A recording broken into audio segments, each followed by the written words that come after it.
Hi guys, good afternoon. Parang siga lang, no? Yung ginagawa ako guys dito sa may CR namin kasi nga 'di ba yung faucet namin hindi na siya gumagana, hindi na siya nalabas ng tubig. Naglalabas ng tubig pag binubuksan. Tingnan nyo. Ayan, nagpupukpok ako dito kanina. Hindi ko sa inyo ipapakita yung buong CR namin kasi hindi naman to naka-tiles. So, yung mga patak-patak ng sabon dyan, ayan.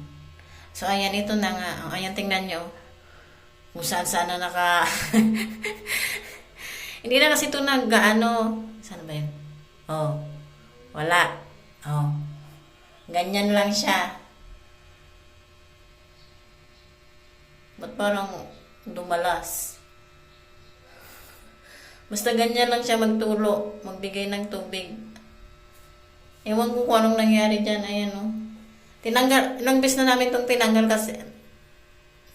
kasi ayusin nga kung anong nakabara. Hindi naman maano. Hindi naman malaman kung ano.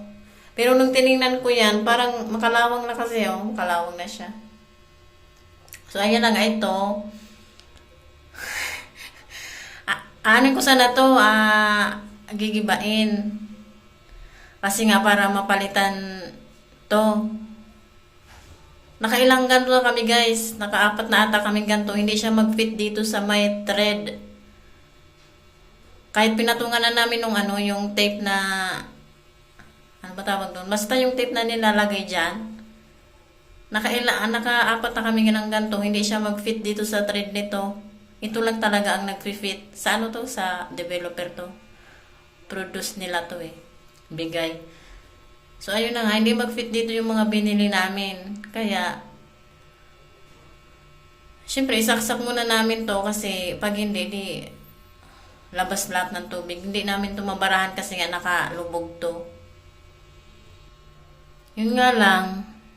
Di ba nga, tinatanggal ko to para nga mapalitan, lalagarin sana to. Kaya lang, ito, connected pala doon sa lababo, doon sa labas, sa kusina. So, ibig sabihin, naka-letter T2. Pag halimbawa man na matanggal ko to, tapos lagariin niya, hindi wala nang tubig doon sa, wala nang supply doon sa may kusina, sa may lababo. So, wala rin. Ayan guys, oh. Doon yun, ito yung nakakonect doon. Para siyang naka-letter T. Alam niya ng mga tubero. Ayan, ganyan, ganito yun, oh. Letter T. Ayan, oh. So, pag pinutol ko yun, mawawala ng supply dito sa lababo. Ang ganda na ng plano ko, ang ganda na naisip ko, pero hindi naman pala pwede. As in, kasi nga nag-iigib kami doon sa may likod. So, wala rin pala. Pakita ko na lang mamaya sa asawa ko kung anong ginawa ko dyan. Ayaw naman talaga niyang ipagalaw yan sa akin kasi nga. Basta ayaw niya lang. Ayaw niya ipagalaw, siya na lang daw. Kaya lang, ito na nga, letter T na. Letter T man yun. Kaya, wala. Hindi naman yun pwedeng, pag pinutol naman yun, dulo sa dulo, hindi mo na yun mapagdidikit yung dalawang yung tubo dito at saka yung tubo doon sa may kusina kasi hindi naman yun ma-adjust, nakadikit na yan sa semento. Diba, may alam ako. Ano talaga pag anak ng ano? Eh, hindi naman anak ako ng construction, guys. hindi ko alam kung hindi ko naman naabutan yung pagiging ano. Uy, basta, uy, dami ko lang sinabi. Pakita ko na lang yan mamaya sa asawa ko. Doon sa ginawa ko. Ayan pa nga yung mga debris, oh. Talsik-talsik sa mukha ako. Ayan, oh. Ayan yung mga pinagtanggalan ko. Siyempre, hindi ko naman sa inyo pakita yung pagpukpuk ko kasi yung itsura ng mukha ko. Makikita nyo.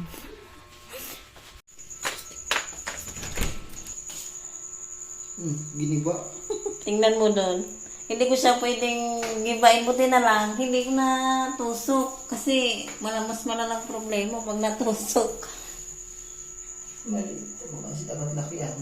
Letter T, connected sa lababo. Lababo. Hindi yan pwedeng putulin. Sarap mo, no? Tapos, saan tayo magkoconnect?